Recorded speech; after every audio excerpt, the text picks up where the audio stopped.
आज मैं आपको एक ऐसी फिल्म की कहानी बताने वाला हूं जिसमें एक ऐसी रहस्यमयी दवा होती है जो इंसान को जवान, खूबसूरत और परफेक्ट बना सकती है।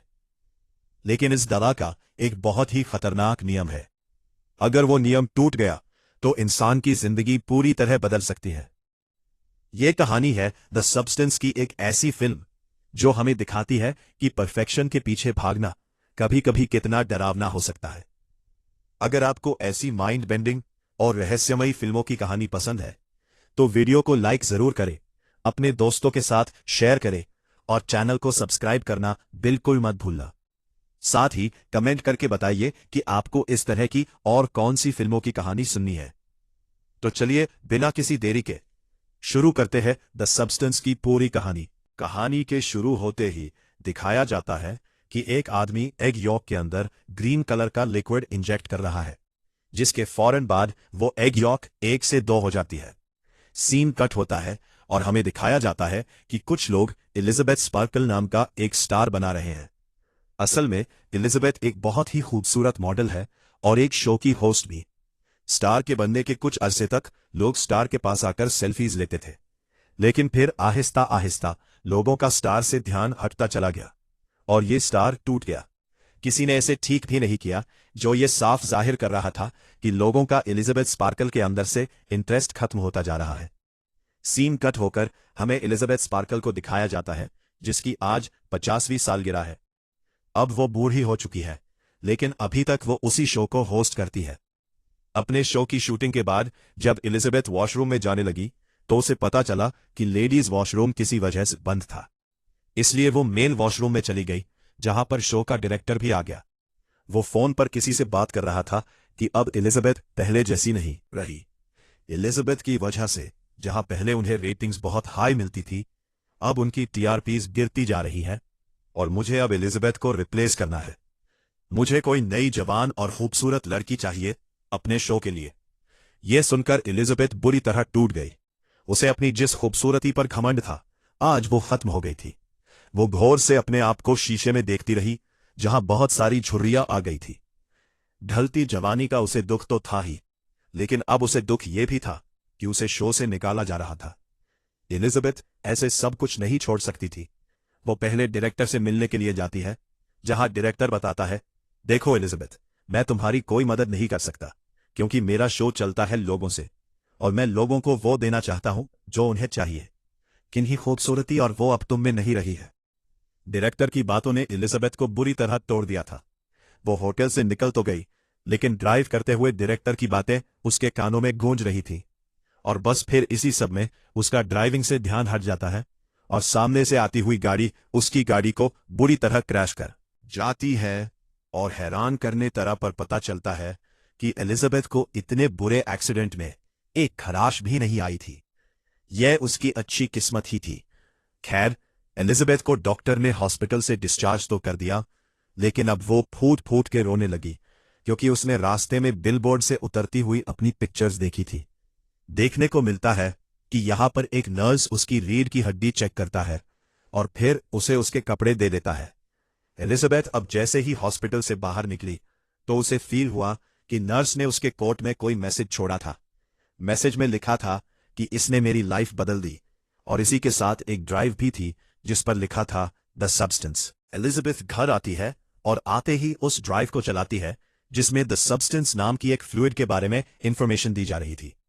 यह सब्सटेंस एक जादुई सब्सटेंस था और यह सब्सटेंस किसी भी बूढ़े इंसान को उसका एक नया और जवान वेरिएंट दे सकता है। इसे सब्सटेंस फ्लूइड के साथ एक और भी फ्लूइड मिलने वाला था जो दोनों वेरिएंट्स यानी ओल्ड बॉडी और न्यू बॉडी को एक साथ जोड़ के भी रखता। यह काम इतना आसान तो नहीं था, लेकिन बहुत ज्यादा मुश्किल भी नहीं था। जो इंसान इस सब्सटेंस को यूज करता उसके लिए हर 7 दिन में अपने दोनों वेरिएंट्स को एक्टिवेट करना जरूरी था और नए वेरिएंट यानी जवान बॉडी को स्टेबलाइज रखने के लिए हर रोज उस नई बॉडी को एक इंजेक्शन लगाना है, उस खास सब्सटेंस का जो पुरानी बॉडी के रीढ़ की हड्डी से निकलेगा।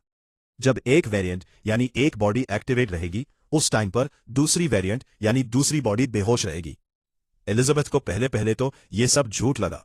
उसने इस फ्लैश ड्राइव को ही एक झूठ समझकर डस्टबिन में फेंक दिया, लेकिन रात को फिर उसे ब्रेकडाउन फील हुआ। उसे अपने घर पर लगी अपनी जवानी की तस्वीर डिस्टर्ब करने लगी। तब उसने जुनून में आकर उस नंबर पर मैसेज कर दिया कि मुझे वो सब्सटेंस ऑर्डर करना है। दूसरी तरफ जो कोई भी बात कर रहा था उसने ज्यादा एलिजाबेथ से बात नहीं की, बस एलिजाबेथ से उसका एड्रेस पूछा और फिर उसे एक खास एड्रेस बताते हुए कॉल काट दी। अगली सुबह दिखाया जाता है कि एलिजाबेथ न्यूज़पेपर पढ़ रही थी, जहां पर उसे एक ऐड दिखी जो उसी की कंपनी ने लगाई थी। एलिजाबेथ को रिप्लेस करने के लिए एक नई मॉडल के इंटरव्यू के लिए यह ऐड चल रही थी, जिसे देखकर वो और भी ज्यादा उदास हो गई। इसी न्यूज़पेपर के साथ उसने एक एनवेलप भी उठाया था जो ब्लैक कलर का था। एलिजाबेथ जब उस एनवेलप को खोलती है तो उसमें एक नंबर लिखा हुआ था। अब एलिजाबेथ उस आदमी के कॉल पर बताए सीक्रेट एड्रेस पर पहुंचती है, जो घर के काफी अंदर एक गुप्त सी जगह थी। यह एक तिजोरी कक्ष था जिसके लिए उसे एक संख्या कार्ड दिया गया था। एलिजाबेथ ने उसी की मदद से इस जगह में प्रवेश किया और फिर अपना लॉकर खोला, जहां एक डिब्बा रखा था जिसे लेकर वो अपने घर आ गई।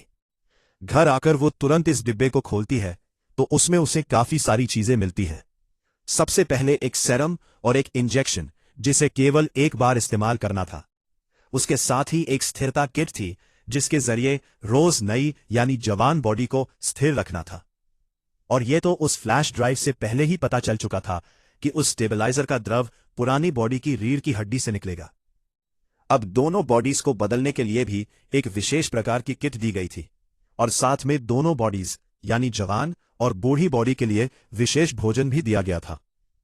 एलिजाबेथ इसके बाद स्नान घर में जाती है और काफी देर तक अपनी बॉडी को देखती रहती है, जैसे वो ये निर्णय नहीं कर पा रही हो कि उसे ये करना भी चाहिए या नहीं।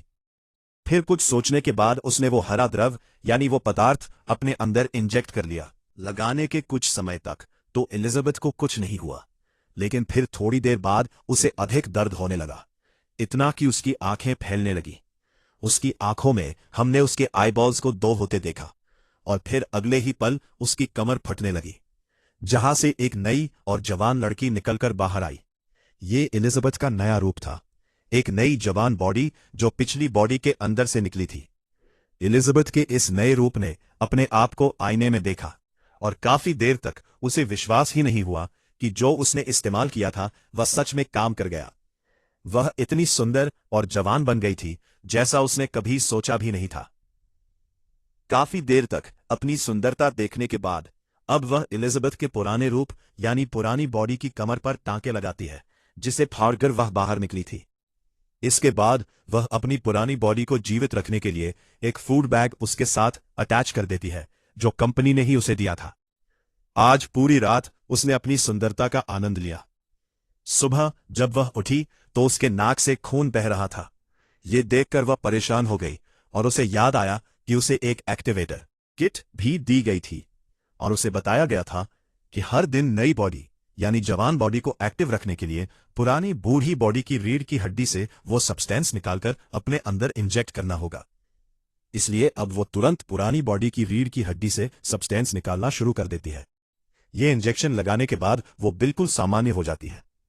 इस नए रूप की सुंदरता पहले से भी कहीं अधिक थी, इसलिए वो तैयार होती है और उसी शो के चयन परीक्षण के लिए जाती है जहां से उसे पहले निकाल दिया गया था। वहां एलिजाबेथ की सुंदरता देखकर सभी लोग आश्चर्यचकित रह जाते हैं और डायरेक्टर भी तुरंत उसे सिलेक्ट कर लेते हैं। एलिजाबेथ ने यहां अपना नाम सू बताया था। सिलेक्ट होने के बाद सू को याद आता है कि उसे हर सप्ताह अपनी बॉडी बदलनी भी है। इसके लिए वो बहाना बनाती है कि उसकी मां बीमार है और उसे हर सप्ताह अपने गांव जाना पड़ता है ताकि वो अपनी मां का ध्यान रख सके। डायरेक्टर बिना ज्यादा सोचे उसकी ये शर्त भी मान लेते हैं।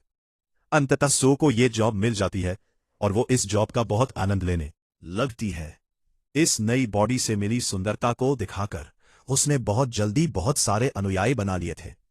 देखते ही देखते उसके बिलबोर्ड्स, उसके एड्स पूरे शहर में दिखाई देने लगे। अब पूरे 6 दिन बीत चुके थे एलिजाबेथ को इस नई बॉडी में आए और आज 7वां दिन था, यानी बॉडीज बदलने का दिन। अब पूरे 1 सप्ताह के लिए एलिजाबेथ का पुराना रूप यानी पुरानी बॉडी एक्टिव रहने वाली थी। बॉडी बदलने के बाद एलिजाबेथ अपनी नई बॉडी के साथ फूड अटैच कर देती है और फिर अपने कार्यालय यानी अपने शो पर जाती है, जहां डायरेक्टर उसे उसके पैसों के बदले एक उपहार देकर और उसकी काफी आलोचना करके उसे कार्यालय से निकाल देते हैं, जिसकी वजह से घर आकर इसे बहुत दुख होता है। खैर, अब अगला दिन आ जाता है। एलिजाबेथ को समाचार पत्र पढ़ते हुए एक लिफाफा मिलता है, उसी कंपनी का जहां से उसने वो सब्सटेंस लिया था। इस लिफाफे के अंदर संदेश था कि उसकी नई रीफिल किट आ चुकी है। एलिजाबेथ अब अपना कोट और छोटी पोशाक पहनकर वो किट लेने चली जाती है। अब 7 दिन पूरे हो जाते हैं। एलिजाबेथ सू में बदल जाती है, यानी वो अपनी नई बॉडी को एक्टिव कर लेती है। अब इस नई बॉडी को तो दुनिया के सारे आनंद लेने थे। ऐसे में वो कभी घर पर होती और कभी नहीं। उसकी सच्चाई खुल भी सकती थी। इसलिए उसने निर्णय लिया कि वो अपने घर की एक दीवार तोड़कर एलिजाबेथ की पुरानी बॉडी को वहीं छुपाकर रखेगी। सू की इस तोड़फोड़ से इतना शोर हो रहा था कि उसके पड़ोसी भी परेशान होने लगे। और जब एक पड़ोसी आकर उससे शिकायत करने लगा तो सू की सुंदरता को देखकर वो शिकायत भी नहीं कर पाया। उल्टा उसने बोला, अगर कोई मदद चाहिए हो मुझे बुला लेना, मैं पास में ही रहता हूं। लेकिन सू तो सीक्रेट काम कर रही थी, किसी की मदद उसे चाहिए नहीं थी। इसीलिए बड़े नखरेले अंदाज में उसने अपने नेबर के मुंह पर ही दरवाजा बंद कर लिया और फिर वो अंदर आई और कई घंटे लगाकर उसने अपना काम पूरा कर लिया। यानी और उसने अपने घर के अंदर ही एक खुफिया कमरा बना लिया, जिसके अंदर उसने एलिजाबेथ की पुरानी बॉडी छुपा दी। अब क्योंकि एलिजाबेथ की जगह सू ने ले ली थी और सू मशहूर होने वाली थी, इसीलिए उसने एलिजाबेथ की सारी जवानी की फोटोज भी उसी के साथ छुपा दी।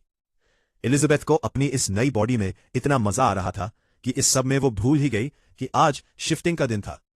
उसकी पुरानी यानी एलिजाबेथ वाली बॉडी का खाना खत्म हो रहा था और आज उसे अपनी बॉडी शिफ्ट करनी थी। सू अपने एक दोस्त को घर भी ले आती है। घर आकर जब वो अपने काम में बिजी थी तो एकदम से उसे अपने नाक से खून बहता फील हुआ और अजीब उसकी बॉडी में सनसनाहट शुरू हो गई। वो समझ गई कि अब उसकी बॉडी शिफ्ट करने का टाइम है, लेकिन बॉडी शिफ्ट करने के बजाय उसके दिल में लालच आ गया।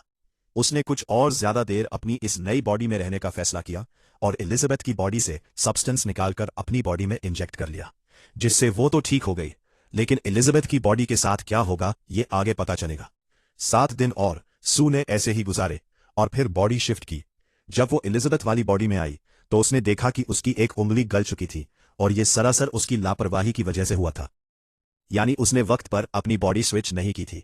एलिजाबेथ अब टेंशन में कंपनी में कॉल कर देती है और उनसे पूछती है कि मैंने अपना एक साइकिल मिस कर दिया, मैंने अपनी बॉडी स्विच नहीं की जिसकी वजह से मेरी एक उंगली खराब हो गई है, इसे ठीक करने का क्या सोल्यूशन है। तब कंपनी ने जवाब दिया, इसका कोई हल नहीं, जो हो गया सो हो गया। और ये सुनकर वो बहुत ज्यादा डर गई। कंपनी ने उसे बताया कि तुम दो नहीं हो, तुम हो एक ही बॉडी से निकली है तुम्हारी वो नई बॉडी भी, इसीलिए तुम्हें ध्यान रखना होगा। एलिजाबेथ अब अपनी नई रीफिल लेने निकली आई। अपनी रीफिल्स लेने के बाद वो एक रेस्टोरेंट में गई जहां पर उसे एक बूढ़ा आदमी नजर आया जो उससे अजीबोगरीब बातें करने लगा था। एलिजाबेथ ने नोट किया कि उसके हाथ पर बिल्कुल वैसा ही निशान है जैसा हॉस्पिटल में नर्स के हाथ पर उसने देखा था। यानी ये उस नर्स का पुराना बूढ़ा वर्जन था। यह बूढ़ा आदमी उससे पूछता है, क्या तुम्हारी नई बॉडी ने तुम्हें खाना तो नहीं शुरू किया। यह सुनकर वो घबरा गई और वहां से उठकर भाग निकली। एलिजाबेथ अब अपने घर आ जाती है। वो इस पुराने वर्जन में भी खुश रहना चाहती थी, इसीलिए उसने अपने एक दोस्त को कॉल की मिलने के लिए। वो बहुत ही प्यारा तैयार हुई, उसने बहुत प्यारे कपड़े पहने और बिल्कुल सो जैसा यानी अपने नए वर्जन जैसा मेकअप किया।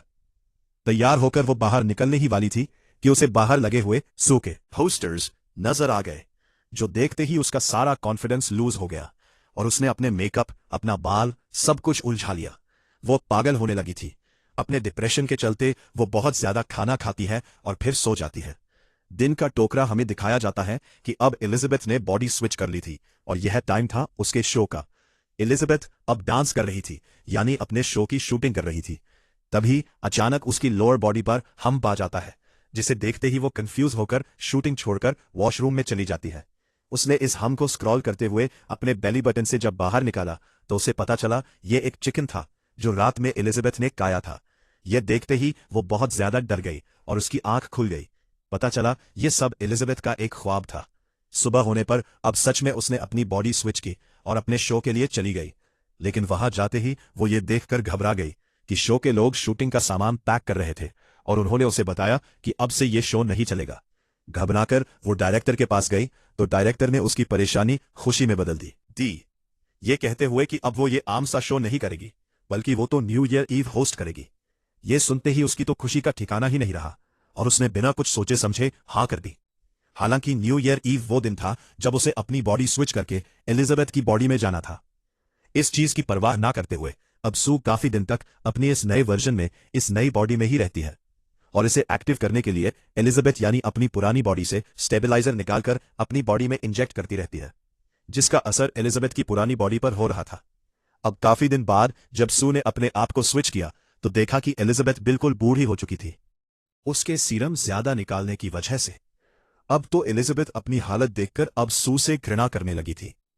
वो अपने घर में लगी सू की सारी फोटोज को मारने लगती है, यहां तक कि वो अपने घर के उस मिरर को भी कवर कर देती है जहां सामने से सू के बिलबोर्ड्स उसे दिखाई देते थे। एलिजाबेथ बहुत परेशान थी। वो कंपनी में कॉल करती है और उनसे पूछती है कि क्या इस सब का कुछ समाधान है? क्या मुझे वही बॉडी वापस नहीं मिल सकती जिस बॉडी के अंदर से मैंने नए वर्जन को यानी सू को निकाला था? कंपनी के आदमी ने बताया, आपको पहले भी बताया गया था, जो हो गया सो हो गया, अब कुछ चेंज नहीं हो सकता। हाँ, लेकिन ये आपके हाथ में है कि अगर आप सब कुछ रोकना चाहे तो यहीं पर रोक सकती है। और अब आपका ओल्ड वर्जन यानी आपकी एलिजाबेथ वाली बॉडी जिस कंडीशन में है उसके साथ आप अपनी पूरी आयु गुजार सकती है। लेकिन ये एलिजाबेथ को स्वीकार नहीं था। अब एलिजाबेथ को कॉल आई शो की और उसने तुरंत दोबारा से अपनी बॉडी स्विच कर ली। बॉडी स्विच करते ही उसने एलिजाबेथ यानी ओल्ड बॉडी के अंदर से एक साथ 3 महीने का सब्सटेंस निकालकर अपनी बॉडी के अंदर इंजेक्ट कर लिया। 3 महीने तक एलिजाबेथ ने सू की बॉडी में बहुत आनंद लिया और फिर न्यू ईयर ईव की ठीक एक रात पहले उसका फ्लूइड खत्म हो गया। वो आज भी एक लड़की को अपने घर लाई हुई थी और तभी उसे अनुभव हुआ कि उसकी बॉडी के ऑर्गन्स फटने लगे हैं। ये अनुभव होते ही वो तुरंत एलिजाबेथ की ओल्ड बॉडी से सीरम निकाल ले जाती है, लेकिन आज सीरम निकला ही नहीं। ये देखकर वो बहुत ज्यादा घबरा गई और उसने कंपनी में कॉल की और पूछा कि एलिजाबेथ की बॉडी से सीरम नहीं निकल रहा, अब क्या करना चाहिए मुझे? तब कंपनी वाले उसे बताते हैं कि अगर उस बॉडी से सीरम नहीं निकल रहा, इसका मतलब आपने सारा सीरम यूज कर लिया है और अब आपको नए सीरम बनने तक प्रतीक्षा करनी पड़ेगी। तब तक आप अपनी बॉडी स्विच करें। सू की हालत इस कॉल के साथ ही बहुत ज्यादा खराब हो चुकी थी। वो अब कुछ भी सोचे समझे बिना अपनी बॉडी को स्विच करने लगती है और स्विचिंग की ये सारी आवाजें वो लड़का भी कमरे में सुन रहा था। उसे भी कुछ अजीब, कुछ गड़बड़ महसूस हुई, जिसे इन्वेस्टिगेट करने के लिए वो वॉशरूम में आया। लेकिन इस भयानक एलिजाबेथ ने तुरंत वॉशरूम लॉक कर लिया, इससे पहले कि लड़का उसके इस डरावने रूप को देख पाता। देखने को मिलता है कि वो बहुत ही ज्यादा बूढ़ी हो चुकी थी और साथ ही साथ गंजी भी हो गई थी। उससे चलना फिरना सब कठिन हो रहा था। एलिजाबेथ अब बहुत ज्यादा घबरा चुकी थी। वो कंपनी में कॉल करती है और कहती है कि मैं सब कुछ यहीं पर रोकना चाहती हूं। कंपनी वाले भी उसकी बात मान लेते हैं और उसे टर्मिनेशन फ्लूइड ले जाने को बोलते हैं। एलिजाबेथ की ये बॉडी बहुत ही भयानक दिख रही थी। वो अपनी कोशिश से जितना कर सकती थी इस बॉडी को कपड़ों में छुपा लेती है और फिर अपना टर्मिनेशन सब्सटेंस लेने के लिए पहुंचती है। टर्मिनेशन सब्सटेंस लाने के बाद वो इसे सू की बॉडी पर लगाने ही वाली थी कि तभी उसे कंपनी के मैनेजर की कही बात याद आई कि अगर तुमने एक बार ये टर्मिनेशन इंजेक्ट कर लिया तो फिर जिस बॉडी में इस टाइम तुम हो हमेशा वैसे ही रह जाओगे। ये सोचते ही उसने सीरम इंजेक्ट नहीं किया।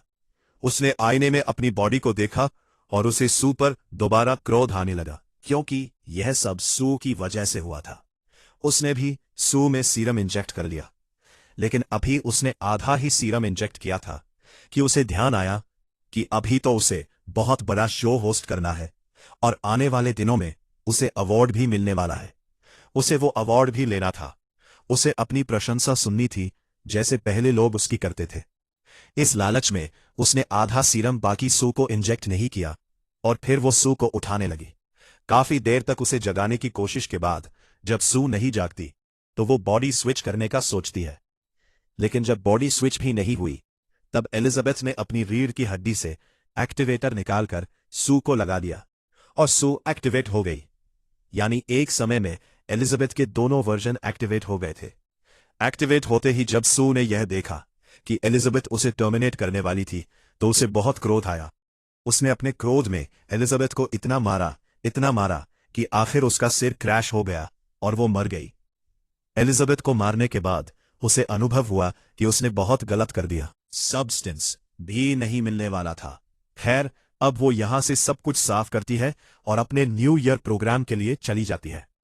जाते ही क्राउड ने बहुत जोर से उसे वेलकम किया। उसे सब बहुत अच्छा लग रहा था, लेकिन तभी अचानक उसे अपनी बॉडी में कुछ अजीब महसूस होने लगा। उसके नाक से खून आने लगा और वो घबराकर वॉशरूम में आ गई। उसने जैसे ही मुंह खोला तो उसके 2 दांत टूटकर गिर गए। उसने मुंह खोलकर जैसे ही अपने 2 दांतों को और टच किया तो वह भी टूटकर गिर गए।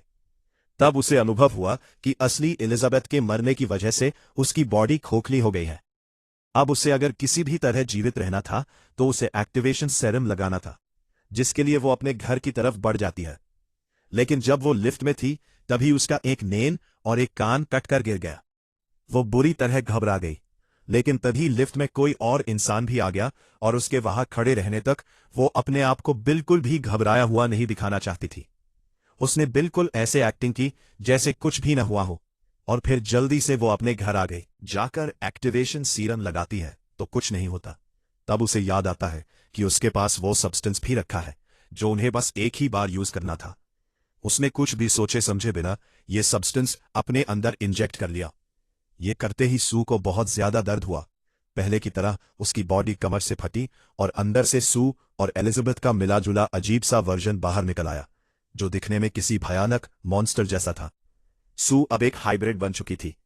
उसकी मानसिक हालत इतनी खराब हो गई कि उसने ये समझा ही नहीं कि अब वो क्या बन चुकी है और क्या वो दुनिया के सामने जा भी सकती है या नहीं। उसने अपने इस हाइब्रिड चेहरे के ऊपर ही सू की तस्वीर लगा ली और अपने शो पर चली गई। जैसे ही वो स्टेज पर माइक के पास पहुंचती है, वहां जाकर उसके मुंह से फोटो गिर जाती है और सबको उसका डरावना हाइब्रिड चेहरा दिख जाता है, जो बहुत क्रीपी लग रहा था। सभी लोग उससे डरने लगे और उसे मॉन्स्टर कहकर उससे दूर भागने लगे। एलिजाबेथ को देखकर डरते हुए एक आदमी बेसबॉल बैट से एलिजाबेथ के मुंह पर वार करता है। कटकर इधर उधर गिर जाता है और उसकी बॉडी से खून निकलकर पूरे स्टूडियो में फैल जाता है। सभी लोग घबराकर वहां से चले जाते हैं और एलिजाबेथ की बॉडी अजीब अजीब टुकड़ों में बंटते हुए किसी कीड़े की तरह रेंगते हुए वहां से बाहर निकल आती है। जहां नीचे बिल्कुल एलिजाबेथ स्पार्कल का स्टार बना हुआ था, उसकी पूरी बॉडी खत्म हो चुकी थी और अब बस एलिजाबेथ का चेहरा ही अजीब हालत में उस पड़ा हुआ था, जो आसमान की तरफ देखते हुए मुस्कुरा रहा था। और अचानक वह भी फट गया और वहां बस खून ही रह गया, जिसे अगली सुबह वहां काम करने वाले आदमियों ने साफ कर दिया। और बस यही दिखाते हुए यह कहानी यही समाप्त हो जाती है। दोस्तों, द सब्सटेंस का एंडिंग सिर्फ एक हॉरर सीन नहीं है, बल्कि एक बहुत गहरी और डरावनी सच्चाई छुपाता है। जब एलिजाबेथ स्पार्कल अपनी ही दूसरी बॉडी सू को एक्टिवेट करती है, तब वो सोचती है कि उसे एक नई जिंदगी मिल गई है। एक ऐसी जिंदगी जिसमें उम्र नहीं बढ़ेगी, खूबसूरती हमेशा बनी रहेगी और फेम कभी खत्म नहीं होगा। लेकिन असली सच्चाई यह है कि सू कोई अलग इंसान नहीं थी। सू एलिजाबेथ की ही एक खतरनाक इच्छा थी। वो इच्छा जो जवान रहने की थी, वो इच्छा जो फेमस बने रहने की थी। जैसे जैसे सू की पॉपुलैरिटी बढ़ती है, एलिजाबेथ कमजोर होती जाती है, क्योंकि इस एक्सपेरिमेंट का एक नियम था, नई बॉडी तभी जिंदा रह सकती है जब पुरानी बॉडी से सब्सटेंस मिलता रहे। लेकिन लालच में आकर सू जरूरत से ज्यादा सीरम इस्तेमाल कर लेती है और यही से सब कुछ टूटने लगता है। जब एलिजाबेथ मर जाती है, उसी पल सू की बॉडी भी सड़ने लगती है, क्योंकि सू का अस्तित्व एलिजाबेथ से ही जुड़ा हुआ था। डर के मारे सू फिर से सब्सटेंस इंजेक्ट करती है, लेकिन इस बार कुछ गलत हो जाता है। उसकी बॉडी 2 हिस्सों में फटती है और अंदर से निकलता है एक भयानक हाइब्रिड। न पूरी तरह एलिजाबेथ, न पूरी तरह सू, एक ऐसा मॉन्स्टर जो इंसान की उस खतरनाक चाहत का रूप है जो हमेशा जवान और खूबसूरत बने रहना चाहती है। लेकिन सबसे डरावना सीन अंत में आता है, जब ये मॉन्स्टर स्टेज पर पहुंचता है और पूरी दुनिया उसके असली चेहरे को देख लेती है। लोग डर जाते हैं और उसे मार देते हैं। आखिरी पल में एलिजाबेथ का चेहरा घिसटते हुए उस स्टार तक पहुंचता है जिस पर उसका नाम लिखा होता है, एलिजाबेथ स्पार्कल, यानी वही फेम जिसके लिए उसने सब कुछ खो दिया था, और फिर उसका चेहरा भी फट जाता है। जैसे फिल्म हमें यह बताना चाहती हो, अगर इंसान अपनी पहचान खोकर सिर्फ खूबसूरती और फेम के पीछे भागे तो अंत में उसके पास कुछ भी नहीं बचता।